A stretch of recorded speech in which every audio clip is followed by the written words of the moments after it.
We are a little bit past the halfway point when it comes to the college football season. It hurts, breaks my heart a little bit, probably breaks your heart a little bit too.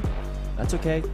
Glass is still half full from where we're sitting. Welcome into the hard count. We have a enormous Prediction Tuesday lined up for you. We got a ton of big games set up for this Week 7 slate. A ton. Anybody that told you this is a sleepy slate coming up this weekend, they lied to you. They're not your real friends, all right? Welcome into the hard count. Like I said, college football, only college football every single day of the year. Today is Tuesday, October 10th, 2023, so we're going to make it a phenomenal one as it is the last Tuesday, October 10th, 2023. In history, got a lot of big games. Like I already told you, we got Florida going to South Carolina. We got Texas A&M going to Neyland Stadium to play Tennessee. You got the Cascade Clash, Oregon and Washington. Not just conference implications there, but playoff implications between the Ducks and Huskies. Also, USC and Notre Dame playing for the Shillelagh. We'll talk about that. We'll give you our picks in that one. Before we get to that, though, Mark Stoops had some things to say about Georgia and some things to say about the current state of NIL at Kentucky. So we'll give you our thoughts there. But if you're new to this show, we're glad to have you here.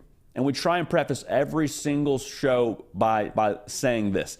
You have a lot going on. This life is crazy. There's a lot of other things begging for your attention. School, work, your boss, emails blowing up, text messages, whatever it is. You got a lot on your plate. We're telling you, hey, just take a beat. Enjoy what we got right now. Enjoy the fact we got college football season right now. You only get so many college football Saturdays. You only get so many Prediction Tuesdays. So we're going to sort of enjoy this, take this in. You enjoy this. You've earned it.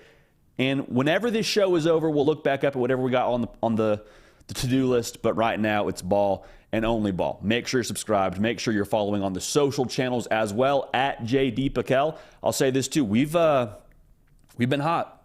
We've been hot when it comes to our picks on the gambling side of things. You say, JD, you don't really talk about gambling on the show too much. We don't, because I don't think the majority of the audience really cares about that too much. But if you do care about gambling, if you do care about making a little bit of money on some lines during the college football season, we've got some best bets we give out every single Friday on my Instagram page, at JD Pickell. Haven't had a losing week since, I think it was maybe week 2. Even that, maybe I'm wrong. We've been hot, all right? We went 3-2 last week, 4-1 the 2 weeks before that. So if you want to get in on that, follow me on Instagram, at JD Pickell. Again, those things are exclusively on that platform. All right, let's jump into it. Mark Stoops, last night, if you were scanning the Twitterverse around, I guess it was 9:30 p.m., 10 p.m. or so, Central Time, so even later if you're on Eastern Time, had some things to say on a radio show. And essentially what was said, I'm paraphrasing here, is Mark Stoops said if people are upset or people are discouraged or fans have issues with how we played against Georgia, that's their right. They're more with, they're very much so in bounds to be upset with us for how we played. But I would also tell them that they should pony up and give more. They need to put more into the program so we can get the caliber of players that Georgia has. And the verbiage he used, I think, was the things that kind of set people off. He said Georgia bought a lot of really good players. And he kind of said it tongue-in-cheek, but he meant what he said from where I was standing. And he also said, I would encourage people to pony up. He's like, it's within the rules now. That's what has to happen. So what do we make of all this?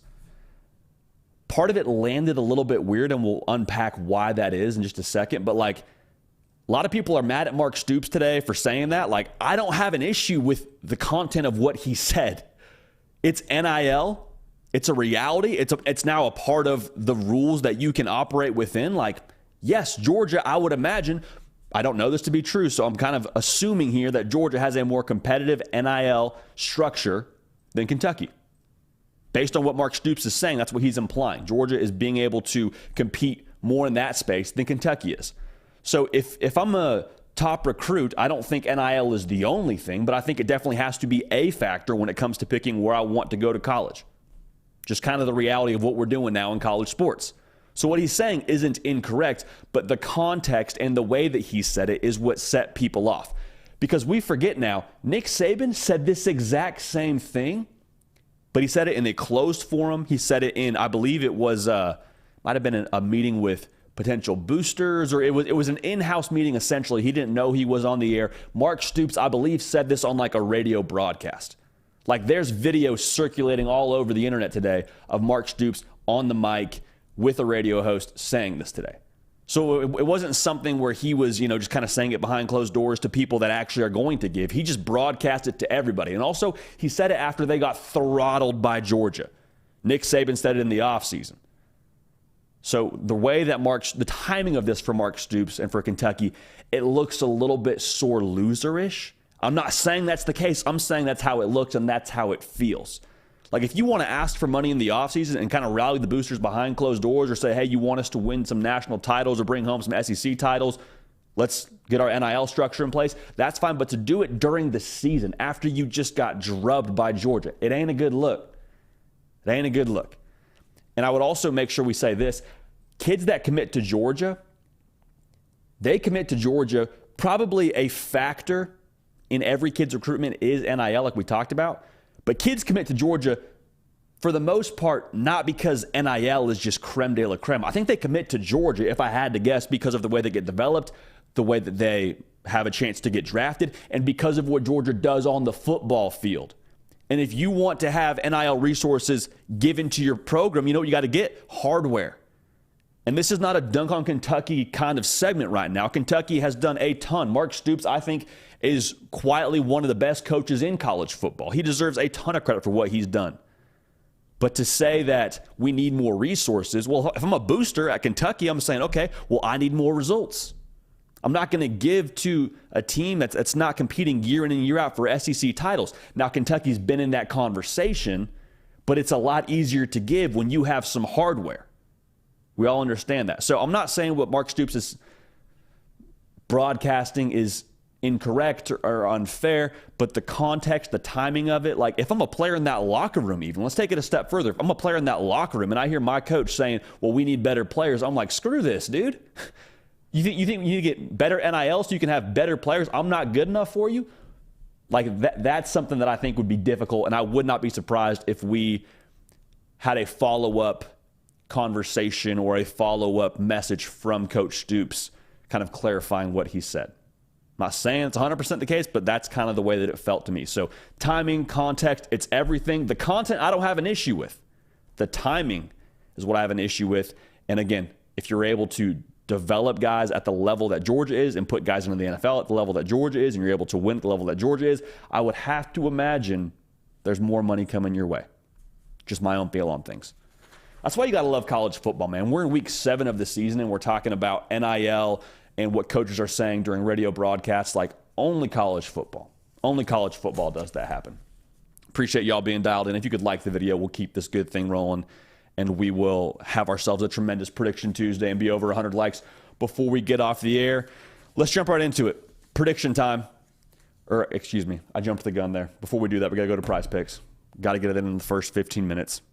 Got to keep the lights on, y'all. Has to happen. All right, to recap it for you, for Prize Picks, daily fantasy. I hadn't played until this season, and playing this season, it's been a blast. This past weekend, we had a 3-square play going, a little power play action. Jace McClellan, we needed him to run for a touchdown. That did not happen. A&M's defense, really, really good. Caleb Williams, we said he would throw for less than 3.5 touchdowns, and that did happen. Arizona did a great job limiting possessions, and we're going to predict that USC Notre Dame game a little bit later in the show, but probably caused you to feel just a little bit nervous, because if you're USC, you saw what could happen if the offense doesn't hit the ground running the way we've come to expect them to. So anyway, that square did hit for us. Xavier Worthy, I mean, just like a half yard short of a touchdown. We had him for a rushing or receiving touchdown on the day. His number was more than a half receiving touchdown or a rushing touchdown. We had that. It did not hit. Nonetheless, we circle the wagons. We don't hang our head. We don't pout. We just move forward. And on Thursday, we will have some winners for you on the Prize Pick side of things. So redeem code JD, 100% deposit match, up to $100 when you redeem that code JD with Prize Picks. A lot of fun. Want y'all dialed in. And like I said, we give out picks every single week on this show when it comes to Prize Picks. We appreciate them being a part of the program. All right. Now, excuse my false start. This show is called The Hard Count for a reason. We gave you a little hard count fake there, but now we're jumping into it. Prediction Tuesday, we got Florida at South Carolina. South Carolina favored by 2.5, 3:30 Eastern, SEC Network. This game has massive implications for both teams in my mind. Like for Florida, It's gut check time. If you win this game, you get to 5 wins before heading into your bye week, before playing Georgia. The over-under win total on Florida going into the season was 5.5. How sweet would that be for Billy Napier and company to be at 5 before they even play Georgia? I think this is a situation where, for Florida, this is kind of a figure out who you're going to be this season kind of game. Because last year, Florida was dominant in this game. Last year, Florida took over, and we were all feeling pretty good about where things stood for them headed into the rest of the season, and we were all feeling pretty good about the Billy Napier experience. And then things sort of went how they went to end the year. But in this game, if you beat South Carolina, again, I think it's very much so a identity-forming kind of game, because you had the tough showing against Kentucky, got back on the right side of things against Vanderbilt. This is that kind of game where you decide what you want to be, who you're going to be against a team that I think has a lot of weapons and a lot of potential to hurt you in South Carolina. Now, for South Carolina, I think it's kind of the other side of the coin and the same kind of the vibe. They had a bye last week. We saw them play in Neyland Stadium against Tennessee and kind of get pushed around a little bit. They're 2-3 right now. But guess what? Check the calendar. Check the weather outside, feeling a little bit more crisp. You're seeing jack-o'-lanterns outside, and you're like, oh, yeah, it's Cocktober. That's what it is right now. So in the same way, who are you going to be? You're at 2-3 right now. You've just had your bye week. You're playing a team that beat you pretty handily last year. This is a part of the evolution, I think, of Shane Beamer's South Carolina. How do you respond? What are you going to be now after you got knocked down? You've had a week to think about it. I'm excited to see, because I think both teams will bring their A game. First matchup we got to watch in this game, man. Mario Anderson and Dow Loggins, running back for South Carolina and the offensive coordinator for South Carolina, against the front 7 of Florida. Florida really had issues against Kentucky stopping the run. The physicality of Kentucky was just downhill, downhill, downhill. But outside of that game, Florida's actually been pretty solid stopping the run.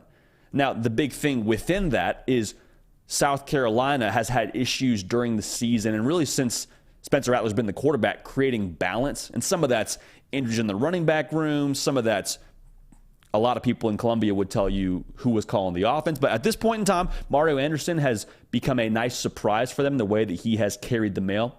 And a lot of this whole matchup goes back to what you ask Spencer Rattler to do. Is it a game where you ask Spencer Rattler to throw on the red cape and say, hey, you got to be the guy that wins the game for us today? Or is it a thing where you can kind of keep that Florida defense off balance and live in 2nd and 6, 3rd and 3? Because if it is the latter, I think Spencer Rattler will have a chance to really cook. Like Spencer Rattler, for a lot of people, they can't get the snapshot out of their mind of him being benched at Oklahoma, and that's just who they will always be to them. Some people that actually watch college football now know that Spencer Rattler, when he has the right pieces around him, when he's got some help offensively, he's a really good quarterback. He's actually a version of what a lot of people thought he would be when he came out of high school. So I think that's probably more of the true reality when it comes to Spencer Rattler.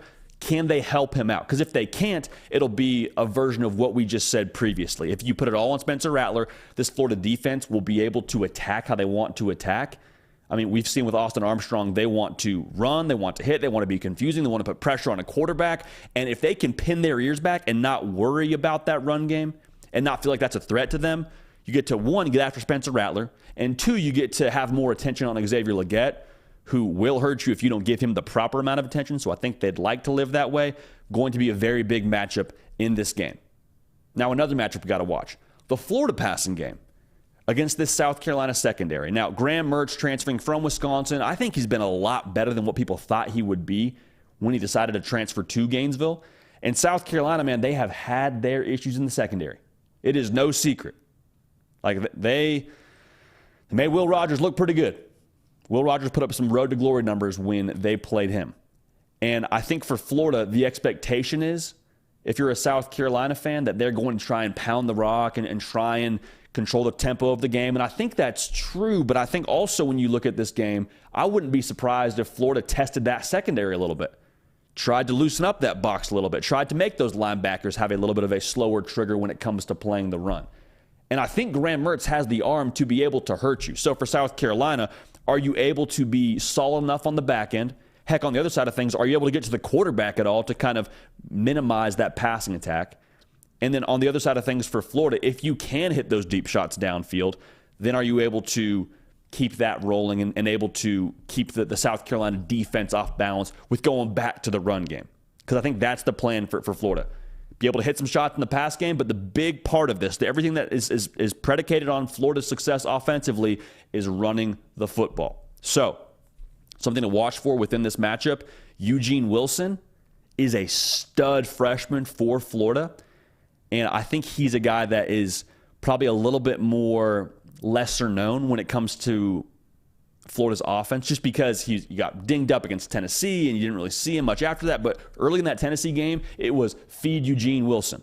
He got in the end zone last week against Vanderbilt, and when he's in space, he's just a problem to deal with. And I think what he's going to do horizontally, just in terms of putting pressure on the perimeter of the South Carolina defense, could make for, one, some open shots in the pass game, because your eyes kind of get a little bit mixed up when you got motions and you got bubble screens and you got all these things going side to side if you're the South Carolina defense, and you could lose track of Ricky Pearsall. Maybe he sneaks behind the safety. Or it just gets the defense flowing, and then we got Eugene Wilson going to the left, and oh, wouldn't you know it, it's power run back to the right, and we got a big play happening. So if that's the case for Florida, good things are going to happen for them offensively. And, I mean, one of the main things I'm watching in this game, what's the score at half? Because we've seen for Florida, if they get behind around 2 scores, it is very difficult for them to climb back into it. That's not the way this offense is built. It's not built to try and chase you. It's built to control the tempo and to force you into submission. Now, for South Carolina, to be clear, they have the offense that could put pressure on you quick, fast, and in a hurry. Xavier Legette, I've already talked about him. I believe he was leading the country in receiving coming into that game against Tennessee. We saw him up close and personal. He is a specimen. All right, Spencer Rattler. If he gets hot, if he gets rolling, it's going to be a long day at the office. Like, that's the kind of potential this pass game has. And I think Dow Loggins will have to, going back to that second matchup we talked about, or that first matchup we talked about even, can they do some things to get him comfortable, whether it's quick game, whether it's having some sort of rushing attack, whether it's getting him on the move. Like, there's got to be something to get Spencer Rattler rolling. So if they can put pressure on Florida to score points, could be a very long day at the office for Florida. So when it comes to this game, man, I think South Carolina, the concern for me, I really get concerned about their rush defense. Like, right now, they're allowing over 4 yards a carry, over 150 yards rushing a game, and that's where Florida wants to live. That's where Florida has lived. And so I think the ability for Florida to run the football, and then on the flip side of things, what we saw South Carolina not be able to do against Tennessee, the way that Tennessee kind of pushed them around, and the way that they really made South Carolina pretty one-dimensional in terms of what they did stopping the run and putting the game on Spencer Rattler. I think they put a blueprint out there for the rest of the country. So I think this one could get interesting with it being in Columbia, with it being at Willie B. But I think that Florida does enough physically up front, and Graham Mertz makes enough throws. Again, keep an eye on Eugene Wilson. I think he could have a big day and be a big factor in this game. Florida wins this football game 27-21. At that point in time, again, Florida, you get to 5 wins. Morale is starting to boost. There's a lot more support coming up for Billy Napier.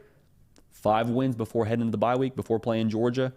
And that 5.5 number you start to feel pretty decent about, would have to imagine.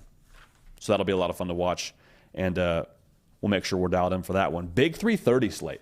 A lot of big 3:30 games for those of y'all that are trying to plan your Saturday for this upcoming weekend. If you could like the video and put us over 100 likes. If everybody liked the video right now, we'd be well over 100 likes, and we would appreciate y'all tremendously for that. Got a nice little streak going. We're pressing towards 30 shows in a row with 100 likes before we get off the air. So the ball is in your court. We appreciate you in advance for getting it done. Have enormous faith in the program. All right, another game at 3:30. So you probably have the dual screen going right now. You probably got Florida at South Carolina on one screen. On the other screen, maybe you're going YouTube TV, little dual screen, Texas A&M at Tennessee. Tennessee favored by 3.5 points at the crib, 3:30 Eastern on CBS. For Texas A&M now, could get loud quick. Could get very loud very quick. I don't just mean about Neyland Stadium being deafening. That's a very, very real possibility. We got to be in there for the blackout game, and it was crazy. But if they lose 2 in a row, have the loss to Bama, have the loss to Tennessee, that good faith that was sort of built back up from the last couple of games before Alabama starts to starts to dwindle. We know it's a very flammable situation in College Station. It kind of is what it is. And I'm not saying Jimbo Fisher gets fired. I'm not saying that the seat gets hot or whatever. I'm just saying like the conversation around his job becomes increasingly uncomfortable. Now for Tennessee, this is another building block for them of what we call the new Tennessee. Because Tennessee last year, it was Hendon Hooker dealing and throwing the ball all around the yard to Jalen Hyatt, and they were explosive play city. Like, they still have that, I think, in the back pocket. I think they're still trying to hone that. But what we saw against South Carolina for Tennessee, it's an edgy Tennessee team, man. It's a Tennessee team that wants to push you around. They want to run the football. They want to work some quick game and keep you honest. But, like, as a whole, man, like, they want to be the bully. They take pride in being the bully. We got to be down there on the sideline and watch Tennessee bully South Carolina up and down the field. It was an edge to that football team. So with this new Tennessee, I think they're trying to still provide some proof of concept. And I think there's a lot of confidence in-house. I think that's still who they are. But I think some of it, too, is proving it to yourself week in and week out. And A&M is going to have a really good front seven, which we'll talk about here in a second. But, like, if you can play that edgy style of football against Texas A&M, and be successful with it and win a football game with it, like, what can't you do the rest of the way? I think that's got to be the thought process for Tennessee coming out of this game and, heck, even going into this game. Now, a big matchup for us. Joe Milton, quarterback for Tennessee, against this pass rush of Texas A&M. The pass rush that we're talking about for A&M, best in the country. Best in the country. Have a sack rate of, wait for it, 15%. That means 15% of the snaps that Texas A&M is playing defensively, they're getting to the quarterback. Not just providing pressure, not just knocking him down, like they are sacking the quarterback 15% of the time. Had 7 sacks against Arkansas, had 6 sacks against Alabama. So yeah, they got some guys that can get after you a little bit. Now for Joe Milton, the task in this game, the mission is this game, diagnose like a doctor, deliver like a midwife. That's what it's got to be for Joe Milton. We got to see the pressure before it even happens. We got to see the alignment. We got to feel the pressure. And then we got to find the open spot right away. We got to find our safety valve. We got to find the deep shot if it's there. Because I think there will be some deep plays to be had. And we'll talk about that here in just a minute as well. But Texas A&M, at best, if they get to Joe Milton, could create some tough third downs. Like, just as a head coach, you don't have a ton of plays in the playbook for 3rd and 17. You got a couple, but you only have so many. You don't want to live in 3rd and long. On the other side of things, at worst, it could create some negative decisions by Joe Milton, could cause him to put the ball in harm's way. We could see some turnovers. Like, if they're able to pressure Joe Milton and he's not able to see and process the defense and make the right decision consistently, heck, execute the right decision consistently, I mean, put that out there, that'd be a situation you'd like to live in if you're Texas A&M. Now, for Joe Milton, going back to what we said, if he's able to process the defense quickly, if he's able to feel it right away, and going back to that key word, execute, I think this receiving core of Tennessee has to have an advantage over this A&M secondary. Like, we saw what happened last week, right, with Alabama. We saw what they were able to get done. Isaiah Bond had a big day. Jermaine Burton had a big day. Like, 2 receivers that you probably knew about for Alabama, but you never really thought they were going to be like game breakers for Bama. Well, that's what they were last week.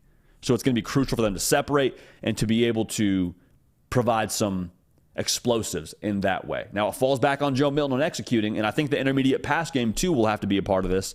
Like, we can't see Joe Milton we saw in the swamp in Gainesville. We can't see Florida Joe Milton where he's missing on the 10-yard pass and the 15-yard pass. Like, we got to be dialed in all the way down the field. But especially on those deep passes, we got to be able to hit when money's on the table, because I think money will be on the table a fair amount for Tennessee. Now, Tim Banks, defensive coordinator for Tennessee, and dealing with the multiple playmakers that Texas A&M has, Evan Stewart, Moose Muhammad, Aniyah Smith. Like, you just go down the list here. There's no shortage of ballers for A&M that can hurt you when the ball's in their hands. How do you go about dealing with that? Because the issue with A&M having so many weapons is it's tough to give the proper amount of attention to each of them.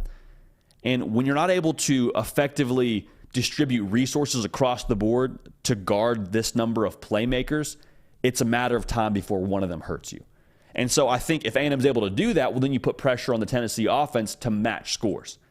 And I think that there's this firepower from Texas A&M we haven't seen just yet. And if you want to even dial it back and say, okay, maybe they don't have to match scores, at the very least, you keep Tennessee guessing offensively, or defensively rather, with what Texas A&M does offensively. Could be a long day for the Vols. You don't want to be wondering where that next punch is coming from if you're Tennessee. Now, here's the thing I would do if I'm Tennessee. And this is way easier said than done from this chair sitting behind a microphone than it is being on the grass and having to coach it up. But philosophically, my thought process would have to be, how do we isolate the problems? And what I mean by that is you can't allow it to be a thing where you just do a bunch of things good and not a number of things great, or not one thing great. Like, if your attention is divided across the board, I think you have issues defensively if you're Tennessee. Like, if I'm Tennessee, it's about attacking.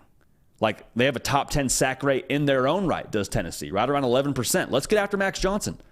Let's make him uncomfortable. Alabama was really successful last week defensively when they started to force the issue against Max Johnson and speed up that shot clock. I think there's going to be some play to be made for Tennessee defensively as well. Like, let's not just sit back and let him sort of play 7-on-7 and pick us apart and allow there for time for Evan Stewart to get open and Nia Smith to get open and Jake Johnson to get open. Like, the more you can speed up the shot clock and force him to put the ball in harm's way and force him to make throws before he's ready to make a throw, that's going to favor Tennessee. And when I say isolate the issue, that's one way to do it, to speed up the shot clock on the quarterback. But also, like, if we got to give it extra attention to Evan Stewart, so be it. Like, if that's the issue and that's the matchup we feel least confident in, let's take away Evan Stewart. Hey, if Moose Muhammad beats us, so be it. I think they need to pick and choose which matchups they want to be really great at, and other matchups they say, hey, we got to live one-on-one here. Maybe not consistently, but down to down, we got to live one-on-one here. I'm curious to see how they address that, but it'll be telling, to say the least. Now, I think one of the biggest things in this game is, can anyone run the football in this game? Can anyone move the line of scrimmage?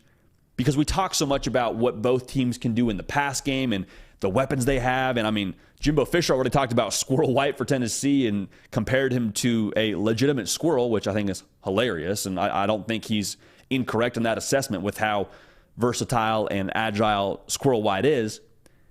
But if either team's able to run the football, it would do a couple of things. One, it would probably surprise all of us because A&M is allowing 2.6 yards a carry. Tennessee's allowing 3.3 yards a carry, so both pretty solid.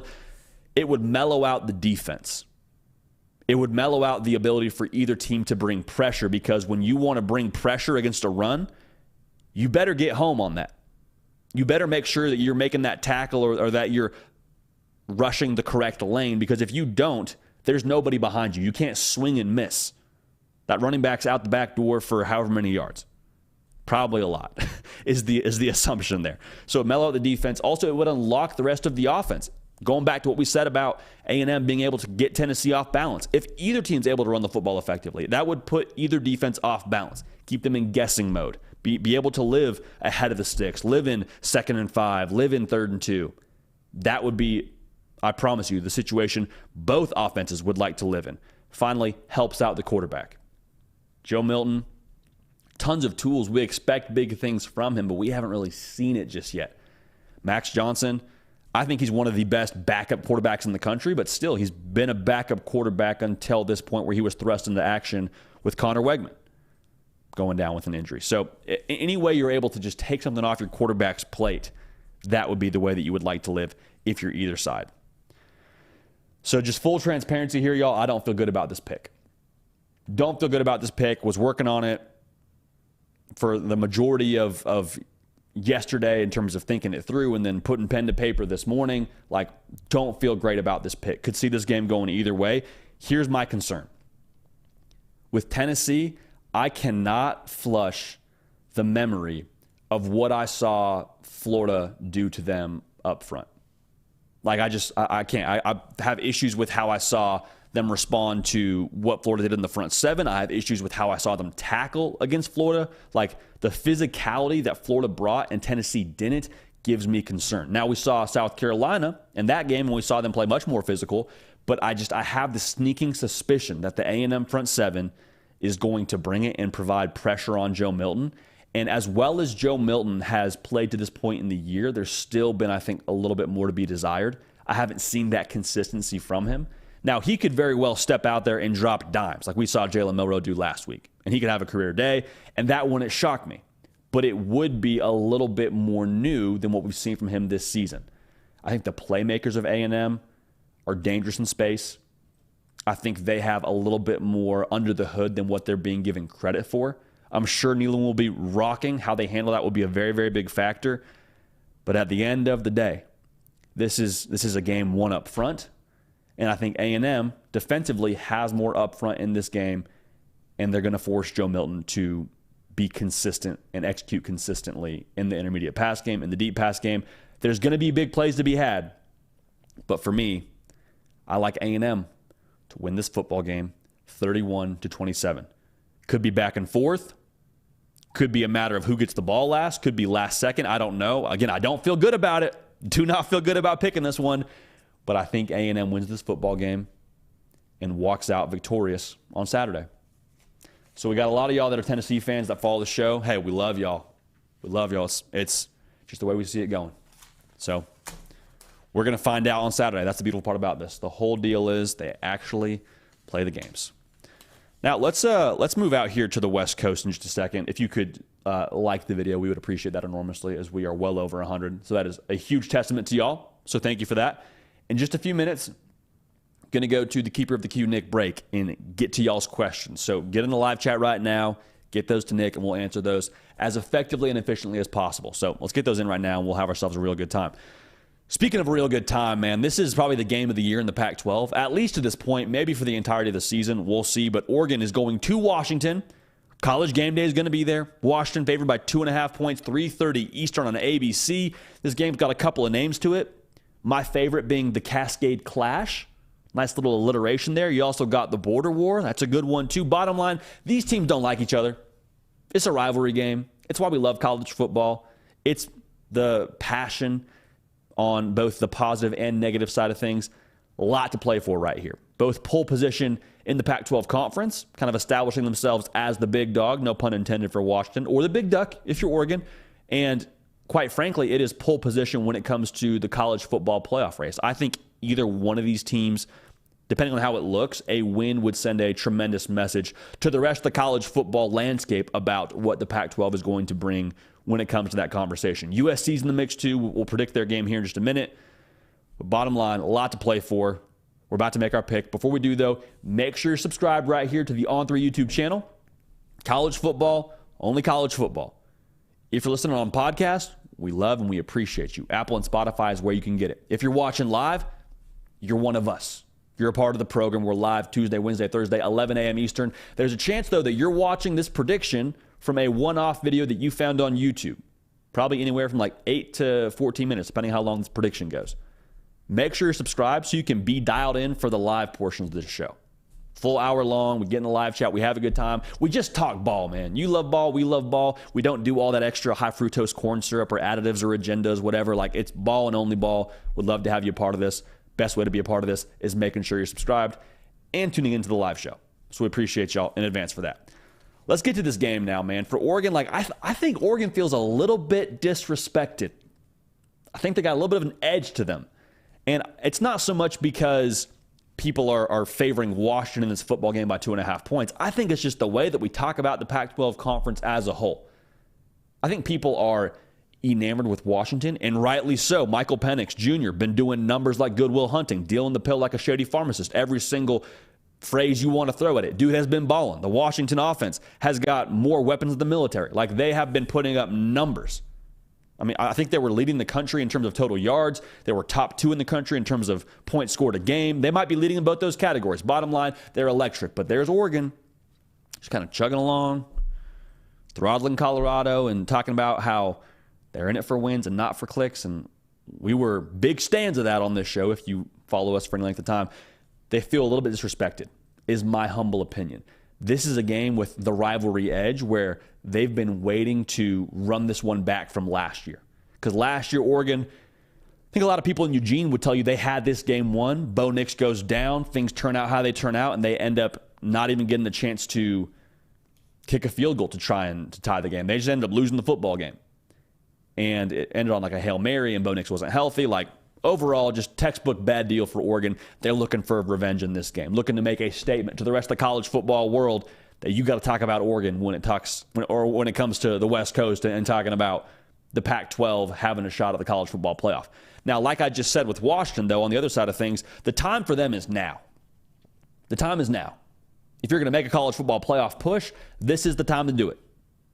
Michael Penix, he's here for a good time and not a long time. He's been there for a long time, rather, in college football by way of Indiana, but this is it for him. This is the last rodeo for number 9. And you got all these weapons for him, like we already talked about.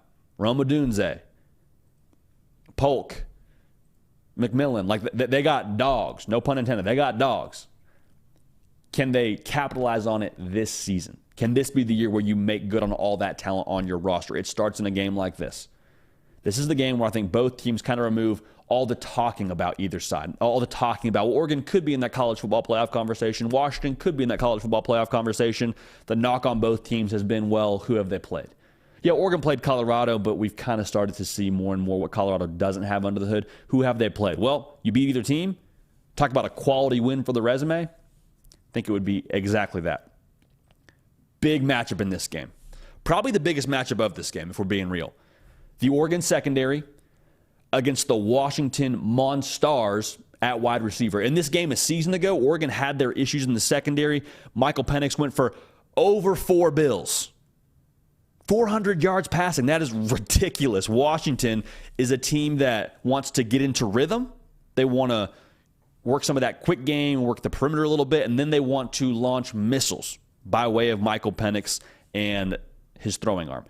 The thing for Oregon is, can you just keep a lid on that deep pass game? That's like the big battle going on between that. The factors within Oregon being able to play the pass game effectively against Washington is, can Oregon sort out the scheme of Washington? Because they do a lot with pre-snap movement. They do a lot with the layering and putting pressure on safeties and forcing them to pick a deep route to cover and then throwing to whoever they don't cover. Like, they do a tremendous job scheming it up. Is Oregon able to be able to sort that out?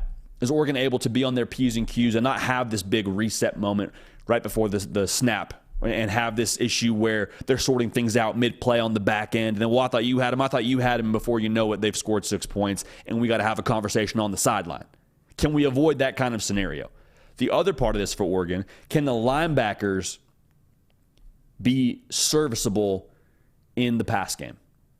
And if you watch last year's tape, it's a different group for Oregon in that second level of the defense. But Michael Penix Jr. just did whatever he wanted in the intermediate pass game. Like, there was more windows than a New York skyscraper for him to throw to. Like, it was unbelievable the way that they would stretch out that linebacker, force him to cover the flats, or make him move with emotion, and then before you knew it, pass right by your ear to Rome Odunze or whoever you want to talk about for Washington catching the football. If they can make those windows close up a little bit quicker, or heck, if they can even bait Michael Penix into throwing a couple passes he doesn't want to throw and get their paws on the football and tip it up in the air, turnover for Oregon, good things going for the Ducks, like, that would be the way that you want to live. But I think for Oregon, like, the key really is what we talked about. Can you force Washington to nickel and dime their way down the field? Because with offenses like Washington, I'm not saying they can't do it. I'm just saying you typically don't want to do that if you're a quarterback like Michael Penix and you're accustomed to, like I said, launching just darts downfield that are big plays and they're well over the defense's head. If you're not able to get that at a certain point in the game, you start to get greedy. You start to try and press. And when you press, that's when mistakes happen.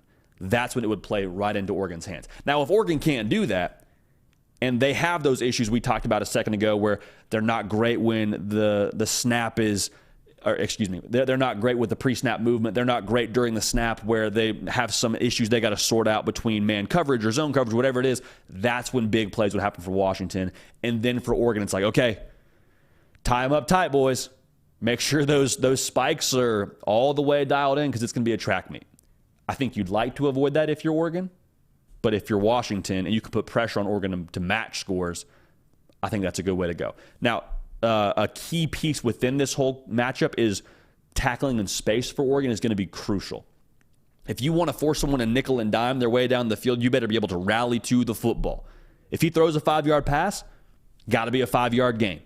It can't be a 5-yard pass and then we struggle to tackle it for Oregon and they get a 15-yard gain out of it. Like, they've got the playmakers in that wide receiver room to do that after the catch. You can't let that be a reality if you're Oregon. That's this game plan, keeping the whole lid on the deep pass game. It sounds nice. It don't work if you don't tackle. So that's the first part of this. Now, Washington in run support against this north-south approach of the Oregon run game is going to be big. Oregon, man, if you turn on the tape, there is no sign of any soft Oregon team that used to exist in Eugene. And I'm not talking about Dan Lanning. I'm not talking about Mario Cristobal. I'm talking about the old days when you would talk about Oregon and say, yeah, well, they score a lot of points, but wait till they play Stanford. Remember Stanford when they used to be a team that was like consistently in that New Year's Six conversation? I guess at that point in time it was the BCS conversation. Like, remember that Stanford team? Oregon's not that team anymore. Oregon is now the aggressor. If you watch that tape against Colorado, and it's Colorado, mind you, so let's kind of take it with a grain of salt. Oregon was pulling right, pulling left, run power this way, run power that way, move your defensive line 4 yards downfield. Like, it did not matter. That was how they got down at Oregon, and that's how they've gotten down so far with Dan Lanning running the show. And I think that's going to be the same approach for them this season. I think it's going to be the same approach in this game. And when you're able to get downhill, when you're able to have success doing that, everything else opens up within this offense, because what it would force Washington to do is to pack it in the box. Well, at that point, then, we can throw the bubble. We can get some more numbers on the perimeter. We can mess with your safeties. We can take some more deep shots. Like, everything for Oregon starts going north-south in that running game. Now, for Washington, they have a very quick trigger at the linebacker position. Like, the thing that you love and also maybe don't love if you're a Washington fan is the way that your linebackers take swings. Like, if they see a guard pull or they see their key do a certain thing, like, there's no waiting, there's no second guessing there. As we are getting to the football right now if we're Washington defensively. And again, you might love that because it could create a fair amount of negative plays for the offense, and it does when Washington's successful doing that. The concern you would have there is, like we talked about with other game breakdowns, when you swing, there's a chance you swing and miss if you don't make contact. And if you swing and miss, there's not a lot of second-level help behind you because you were the second level. And that safety's got to come down and fail. And maybe he did, maybe he didn't. Maybe he got blocked. Maybe he has something else going on with what he has to pay attention to in the pass game. So for Washington, that's going to be a very big part of this, is connecting when they do trigger. Not having this whole, we got to regroup, we got to have somebody else fill behind our linebacker because we triggered quickly and we were wrong. But if you do it effectively, you force Oregon into some more third and long, some more obvious passing situations, and you're able to mess with Bo Nix a little bit more in that sense with how exotic you want to be on the secondary, with how much you want to show pressure and not bring it. Like, that's kind of a thing you got to watch for if you're Washington, and how this matchup could shake out. So if Oregon is able to win that matchup, we just talked about what happened if Washington wins that matchup. You create problems for Bo Nix. If Oregon wins that matchup, everything else opens up, and probably have some big run plays. But like I said, I think it leads to some big pass plays in the secondary there against Washington. So there's, when we're scripting these games, we're breaking down these games, I try and do it in bullet points, like, hey, what are the big matchups? And we got to the last bullet point here, and I was like, man, there's a lot of ways we could go with this. And I wasn't sure which we wanted to trim down, so we're just going to give you our unfiltered thoughts here. I think there's two things that I'm looking at in this game when it comes to deciding factors. Who adjusts the best? Because I think this is a game where you're week 7. You've saved some things just for Oregon. You've saved some things just for Washington. So there's going to be some things that we haven't seen on tape from either team they're going to show in this game. How do you respond? Probably take a little punch on the chin. Probably wobble a little bit. Is it the knockout blow where you're just like, hey, we're down for the count? That new personnel grouping they showed us, we could not fit it correctly, and we just had issues all day long for either side? Or is it a thing where you're able to adjust, steady the ship, adjust the game plan, let's go a few more rounds? Other part of this, other question I have, which quarterback meets the moment?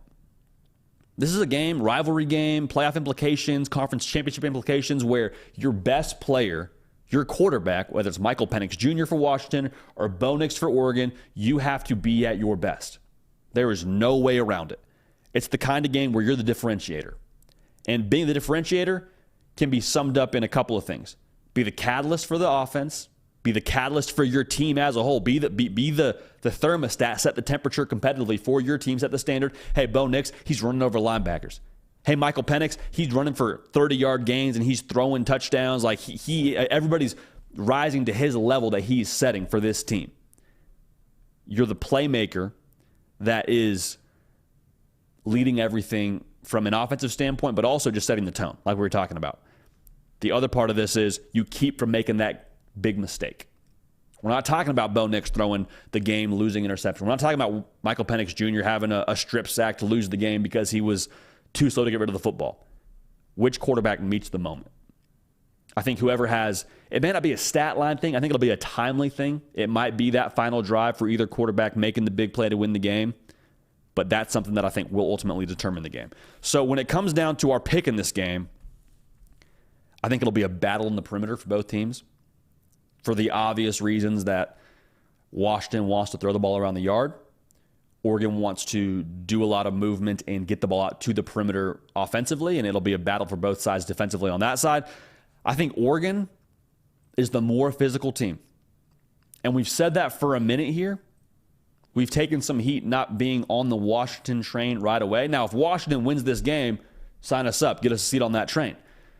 But I think Oregon being the more physical team will control the game, will open more things up for Bo Nix. I don't know if we see Oregon slow it down, but I just think that the way they play on the line of scrimmage will be the difference maker. And I think Oregon's edge that they've had all season long will show itself in this game. I like Washington, but I just have concerns about their defense. So with that being said, we like Oregon to win this football game. Close. Might come down to a last-second field goal. Final score for us in Seattle. The Ducks get it done 34-31. And the winner of that football game establishes themselves without question as, I think, the big dog in the Pac-12. Again, no pun intended when we're talking about the big dogs. Let's keep on rolling here talking about the Pac-12, man. Talking about a team that has a chance to be the big dog, and I think a lot of people have, I don't know if sold their stock is the right word, but a lot of people, I think, have real concerns about USC's defense, and it's fair. We got the battle for the jeweled shillelagh. If you're not sure what I'm talking about, it's USC going to South Bend, Indiana to play Notre Dame. Notre Dame favored by 2.5 points, 7:30 Eastern on NBC. Nick Brake, a big NBC guy. All right, the broadcast may demand some attention from Nick Brake just by pure nature of how they put it on. Regardless, USC, if you're going to be a college football playoff team, this is the game where you turn it on. We've been critical of USC's defense, not as critical as everybody else, just to be clear. But the main critique we've had hasn't been the lack of tackling, hasn't been the issues with what they've done schematically. It's been the lack of progress. Because this was the game that you were supposed to build to. So for USC, maybe they've done some things behind closed doors. Maybe this is the game where it's like, hey, we just needed a logo to go chase. We just needed to see that golden dome in front of us before we kind of got our juices flowing.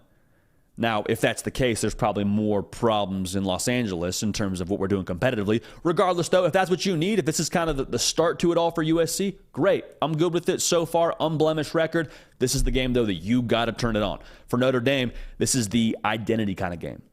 Because right now, they got 2 losses. You don't play for a conference title if you're Notre Dame.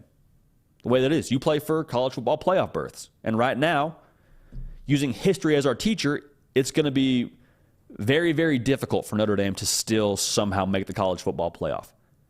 So remember now, Marcus Freeman just became the head coach. It's his second year of the Marcus Freeman era. What does this team do when they're down on the mat? Lost to Ohio State on the final play, more or less. Lost to Louisville just in domination fashion, rather. Do you stay down? Say, oh, woe is us. Sam Hartman was just here to look good for NFL scouts anyway. Or do you get up off the mat and say, you know what, it's a rivalry game. We're back at the crib. We got a lot to prove. We're going to fight with everything we got to get to a New Year's Six Bowl and make it at least a conversation on Selection Sunday. If we make a statement the rest of the way, like, what do we get from them? I'm very, very curious to see. The USC defensive line against the bully ball of Notre Dame is something I cannot wait to see. Because if you're USC, this is the game you went to the portal for. This is the game you went and got Bear Alexander and went and got Anthony Lucas and went and got Jack Sullivan. Like, these are the cast of characters now. This is the way that you've built this defensive line to stand up to the teams like Notre Dame, who are going to run the football at you. Notre Dame's a downhill attack. It is what it is. Audric Estime lifts weights. I'm sure he squats a lot of weights, and he's going to use all of that lower body strength, getting downhill and imposing his will against USC's defensive line. And for USC, I don't think it's even a matter of being dominant. I'm talking about, can you get a push? Can you get a push? Can you have a stalemate on 3rd and 1 and allow your linebackers to fly in there and make a tackle? Now, that's another big part of this. Can you tackle if you do get a push? Whole other conversation in itself. But if USC can hold up, you give yourself a chance. You give yourself a chance. Because otherwise, if you can't, like, it's going to be Utah from that Pac-12 title game in round 2. It's going to be domination. That's what it'll be. Because Notre Dame, they have that potential to do it. And they have the, I think, offensive line to do it. But for USC, if the defensive line can get a push, they'll give themselves a chance to get some stops. And that's not, a great headline. USC gets a couple of stops against Notre Dame. But with what USC has offensively, it might just take a couple stops. It might just take 3 to 4 stops during the game and allow this offense to get a little bit ahead of Notre Dame and put some pressure on them. Now, the key thing with Notre Dame, if they're able to get some success running the football, guess what they get to do? Not just score points. That's obviously a big part of it. If they get to run the football, they get to hold on to the football. And if Sam Hartman and that Notre Dame offense is out there, that means Caleb Williams is having to watch this game. That's the world you want to live in. You want to limit possessions for Caleb Williams. So very, very big factor there for Notre Dame and for USC, how they're playing on the line of scrimmage. Now, how does Notre Dame do in space defensively against USC and all the offensive weapons they have? Because, it is just an embarrassment of riches for USC when it comes to all their skill players. And I think that you look at the Ohio State game as maybe the best level of comp that Notre Dame's had to play against when it comes to skill players. But I think the way that USC runs their offense and how wide open they go is what could really give Notre Dame issues and brings like a new level of difficulty. USC wants to spread you out on defense. They want to isolate matchups, and then they want to attack those matchups. So you might have 3 out of the 4, but if we have the one we like at USC, like, we're taking that and we're probably winning it by nature of how successful they've been to this point in the season. So the task for Notre Dame is similar to what we said about the task against Ohio State. Can you contain, like keep that big play from happening? Can you funnel it back to the middle of the field? Can you funnel it back to where the rest of your defense is when they throw those, let's say, 5-yard hitch or the out route or whatever it is? Can you hold that side of the thing down? Can you? We're not being very articulate there. Can you funnel the play back to the tacklers, and can you rally to the football? That's what it is. Football 101. Hold on for dear life. Allow your teammates to get in on the action, and we got to run to the football. Pursuit this week will be crucial for Notre Dame defensively. Now, the key thing within that, now a subplot within that, is the linebackers for Notre Dame. They have to, I think, read and react very quickly. Like, we got to be able to be on our P's and Q's and read our keys very quickly if we're Notre Dame at the linebacker position. But the other part of this is you can't just sit back and let Caleb Williams pick you apart. Like, if we play passive against USC defensively for Notre Dame, it's going to be a long day. Because the last thing you want is to allow him to sit back there, sit, pat the football, and while you're doing that, somebody gets open downfield. Brennan Rice is open downfield. Dorian Singer's open downfield. Like, the longer that these plays go, I think the more it favors Caleb Williams and the more it favors USC. Whenever he's able to ad-lib, you might have had the right play drawn up if you're Notre Dame defensively, but whenever that new play starts, then you're in Caleb Williams' world, and that's not a world you want to live in if you're Notre Dame. So the potential differentiator here is who has more in the tank emotionally, like competitive stamina-wise. Who has more in the tank? Because we talked a lot about Notre Dame and the spot they were in last week against Louisville and the fact they had to play Ohio State, and they lost that game on the last play. Then they play Duke. They win that play on the last play, or they win that game on the last play. And then you lose to Louisville and just get thrashed. It is what it is. Like, we're not going to sugarcoat it. I promise you, the good people in South Bend, they're not sugarcoating it. Just got absolutely done up. How do you respond to that? Where's the emotional fuel tank at? Because USC, I mean, it's kind of been a little bit more sneaky. It's been a little bit more sneaky than you would like it to be if you're USC, but you beat Colorado by 1 score. Had to recover an onside kick to win that football game. You beat Arizona, yeah, but it took 3 overtimes. I promise you, both those games are draining for a football team. Who has more in the tank? Because I think for both sides, it's going to take a version of their best football to win this game. I don't think this is a game where if you're Notre Dame or USC, you can sleepwalk for that first quarter and then turn it on in the second and third quarter and really get it going. We saw what USC is if they don't hit the ground running offensively. Had to play catch-up against Arizona. You can't play catch-up against Notre Dame. Same thing for Notre Dame. If you don't score with USC, this thing at Notre Dame, it's a really good offense. I think it's a potent offense. It's built to keep pace. It's not built to chase. If Notre Dame goes down 2 scores, it could be a very difficult post game for Marcus Freeman. So when it comes to this game, man, I sigh because I don't want to get too negative here, but like we've stood by the USC defense for the entirety of the season to this point. And when we predict games like this, some of it is projection. Some of it is guessing or assuming or trying to track a trend and seeing what a team's going to do in a certain game. When it comes to this game, though, if USC were to play a solid level of defense, it would be something new. It would be something that we haven't seen to this point in the year. I think this is a bounce-back week for Notre Dame, and I think USC has a chance to score a lot of points. But we've also seen the blueprint now from a couple of teams with how they're able to, again, not neutralize Caleb Williams in this offense, but in some way, shape, or form, hold it down for a little bit and be able to have some success defensively against them. That blueprint's out there now, I think. And it's better personnel than USC has seen to this point in the year defensively. I think that they will execute, and I think Notre Dame wins this football game. I think just the physicality is too much for USC.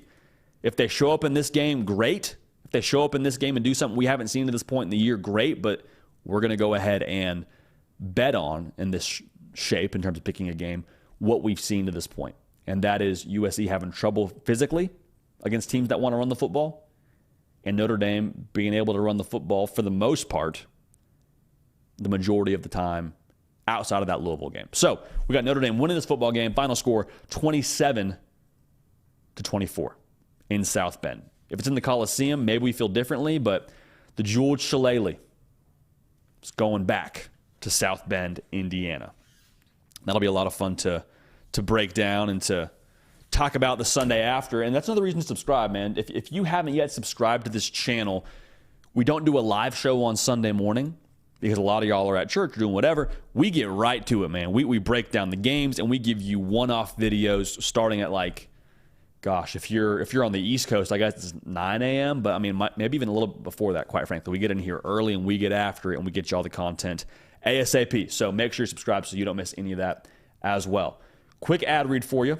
Going to tell you about Roback and what they got going on. But like I said, make sure you get in the chat right now. Get after it. After this ad read, we will go right to the live chat and go right to Nick Break and break it all down. So when it comes to Roback, they are bringing you the hard count. And you guys all know that I love Roback. I wear it all the time. If you tune into my Instagram stories on Fridays when we're doing Q&A, I'm always rocking some Roback. And I wear them all the time for a reason, because they have the best polos on the market. They got the best dry fit shirts on the market. I say dry fit. I don't know if I'm allowed to say that. They have the best moisture wicking shirts on the market. If you need a polo to last you the entire day on a hot game day, Roback is your answer.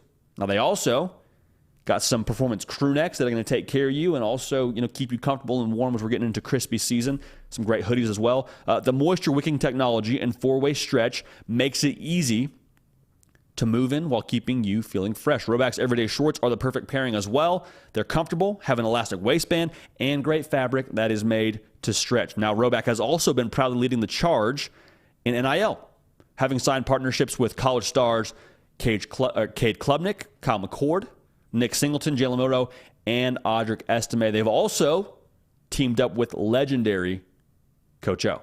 And there's a lot of really good content on their socials, so go check out Roback. That's phenomenal stuff they're doing with Coach O. Use the code JD on Roback.com for a generous 20% off for all new customers. That's spelled RHOBACK.com. That's 20% off all performance polos, shorts, performance crew necks, and more with code JD. So just in time now for this back half of the college football season, make sure you check them out at rhoback.com. All right, bringing on now the keeper of the queue, producer of the hard count, heavy lifter extraordinaire, Nick Brake. Nick, how we doing, big dog? What's up, man? Hey, some questions about Oregon and Washington. Lance wants to know. He's got a Washington helmet in his bio. Okay. Why'd you change your answer from Washington and Oregon like 4 times? Jay, I don't think you did, but... Yeah, we didn't. There may have been... So here's the thing, too. We have the TikToks on the On3 TikTok page, and I'll be real with y'all. Like, it's the end of the show now. Like, it's probably just y'all tuned in. Not a fan of those.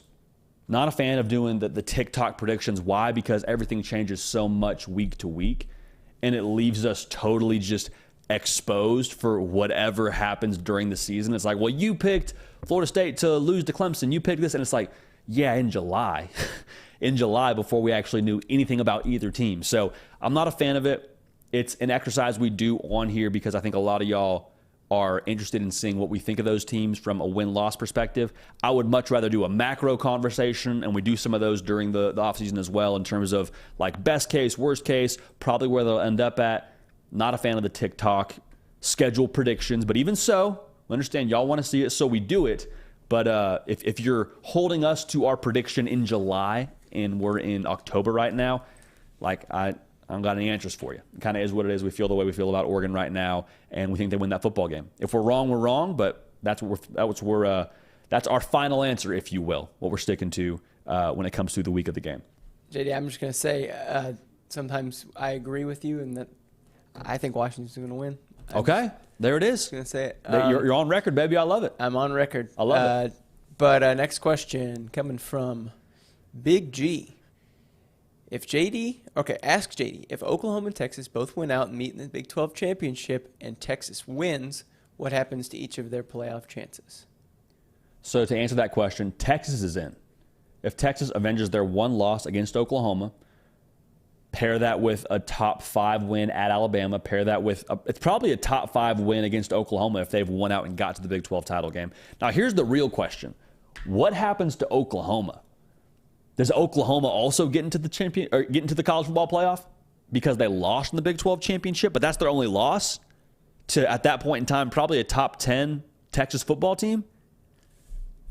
That's one that I really would be interested to see how they handle it, because we've seen it happen a couple times where Georgia gets the nod or Alabama gets the nod or whatever because they were undefeated in the SEC title game and then they lost that one. They still got in. I'm curious to see. I think that would be fascinating, and I'm sure there would be a lot of comparisons to what the SEC did in that whole situation, but I think you got to put Oklahoma in.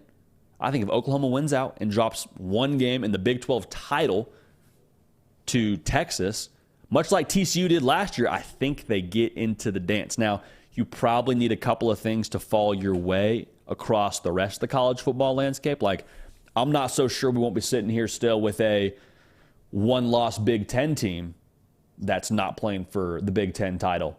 And I don't know what you do with them. I think that would be a tough head-to-head to have a conversation about. But all that's to say, I would lean towards Oklahoma getting in with a one loss to Texas in the Big 12 title game. But Texas is in if that happens.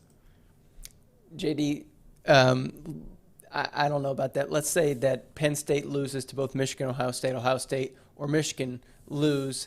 Wouldn't you want to take a one-loss to Ohio State or Michigan instead of a one-loss Texas and Oklahoma? So you're saying one-loss Big Ten team, whether it's Penn State, Michigan, Ohio State. Let's just keep it simple and say it's like last year. Ohio State loses to Michigan.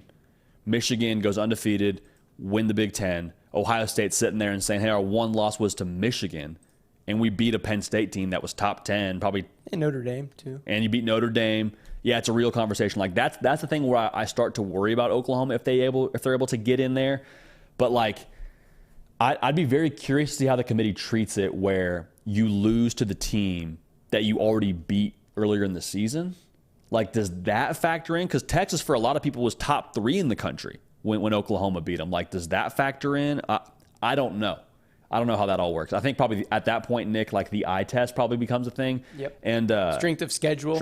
And I will say this too. I think what you just said is on the money. Like, if it's going to be a one-loss Big Ten team that makes it in, that's not a conference champion, I think it probably has to be Ohio State because of that win over Notre Dame. Yes. Like, if it's Penn State, I don't know what else to have on the schedule that gives me confidence. Or Michigan, like, no knock on Michigan, but they haven't played anybody that makes me think, like, okay, if you're a one-loss that's curious to me. Now, I guess they would have the win over other Big Ten team, whether it's Michigan or Ohio or Penn State, that would be a top 10 win. So it's a whole conversation, but I think Ohio State's probably the best chance for that to happen. Nick, we're probably going to talk about this in a couple of weeks here as they play in a couple of weeks. I think Penn State might take care of business against Ohio State. Man, if they do that, that will make the committee's job a little easier in terms of Ohio State, I would say, because then that Michigan game is for their survival. But it makes Penn State kind of a factor. I think, wouldn't you say the committee just would have preferred Notre Dame to have beaten Ohio State, get them out of there, knowing that? Yeah, probably so. Probably so, yeah. And in a perfect world, the committee would probably rather deal with that and then be rooting for Louisville. Yeah, the committee, we don't envy the committee's job, but I promise you that they were probably rooting for some chaos there to happen to make their job a little bit easier. But that's why we love it. So last year we're going to be thinking about this in October, November. I know, man. At this point, we're talking about like, okay, so like think about it. This is off track. At this point in 2024, like, is the college football playoff race kind of set? Right? Like, and I know it's not totally set because a lot could still happen, but like at this point, what we can probably pencil in Georgia, probably pencil in Michigan, probably pencil in one of Penn State or Ohio State, probably pencil in, I don't know if you pencil in Bama just yet, but they're probably like a fringe team. Like at this point, like the focus would shift to those other teams, right? Like, can LSU find a way in? Can Ole Miss keep it going and find a way in? Like, I don't know. I think that's a little bit lame. It'll be fun, but I mean, right now, from the other side, it looks lame. I'm all for it, man. We could argue that at some other time, but I'm excited that it's going to be up to the players and not the people who don't play in the committee. But that aside, we could go back and forth there for a while. You're right. Day. You're right. Another show for another time. Yeah. Nathan, this is more of a tell JD than an ask JD, but I think this is an interesting point. I don't think there is a single ACC team that would do well in the playoff. They just don't have the roster makeups to compete with top-level SEC and Big Ten teams. JD, your thoughts? I think Florida State actually probably could hold their own. I think Florida State actually will be a team that we're talking about on Selection Sunday being in that top 4, or at least being in that top 6. Now, they got to handle business the rest of the way in the ACC, and they still got to play Duke, I believe, and Miami's not going to be easy. So all that's to say, I think Florida State, just the way they're built, I would actually push against that. The run game for Florida State hasn't really found itself just yet, but I think that it's there. Like, I think they have some good backs. I think they have some solid pieces on the offensive line. Like, I don't think it's a matter of can they. I think it's a matter of will they. And then defensively for Florida State, I love what they bring to the table. I think the defensive line could hold up. I think that the second level of that defense could hold up. I think they can match when it comes to the pass game offensively with Keon Coleman. Like, I think Florida State actually would be a team that's proven they could be a team that would hold their own in the college football playoff based on what we saw against Clemson and against LSU. So I know that's not Michigan. I know it's not, the Penn States and Ohio States of the world. I see where you're coming from. I'm a little bit slower to sell my stock on Florida State because of what we've seen from them, not just this year. And it's kind of cheating the system a little bit, Nick, but like, it's the number 1 returning production in the country. Like, last year's Florida State has a lot of pieces that are on this year's Florida State.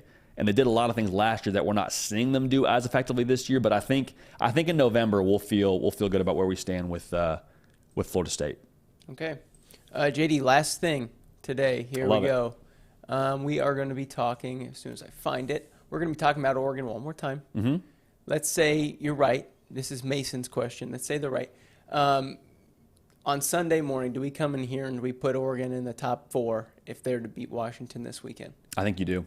And some of it matters on how it looks, like how far into that top 4 do we put them. And that's not a knock against anybody in the top 4 right now. The way that we do our rankings is we talk about teams passing teams as opposed to, teams taking steps back. At that point in time, I would really feel like if Oregon can go to Washington and beat a top 10 team that has been just throttling everybody with how they've operated offensively, I think Oregon's a top 4 team at that point in time. Now, we'll see what the committee thinks. We'll see what the other polls think. But for us, Oregon would be a top 4 team. So that's how I feel about it. And I think that would also set a tremendous trajectory for Oregon the rest of the way. And, I mean, talk about a quality win, too, for their resume. Like, top 10 win on the road. Everybody's watching that one. Like, I think that would be a huge feather in the cap. And, Nick, I know you said it, man. We're going to 12. I mean, these teams get to play it out right now. Like college football is a 12-week expanded playoff. We get double elimination, and, like, this is a playoff game, or at least a version of a playoff game for both teams, depending on how they view the Pac-12. So it'll be fun, man. It'll be fun, but, I mean, I think that they'd be a top 4 team. Nick, you had Washington.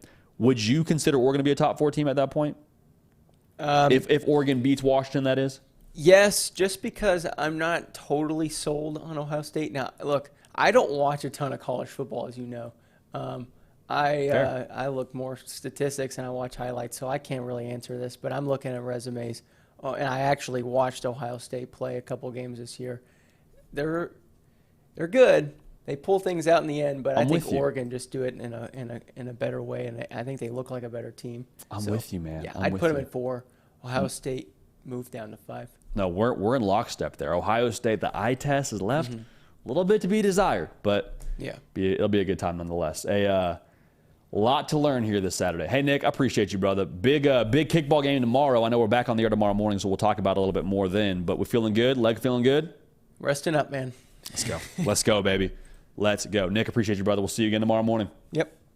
That's Nick Brake, keeper of the queue, heavy lifter extraordinaire, doing everything you see here, man. There's no show without Nick Brake, just to make that 100% clear. Nick Brake doesn't do what he does. This doesn't happen. This doesn't happen. So we're incredibly thankful, consider ourselves lucky to work with NB9.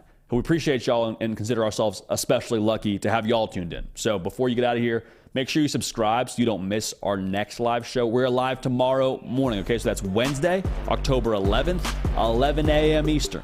Make sure you're dialed in. Got a lot we got to talk about. We'll give you some more game predictions.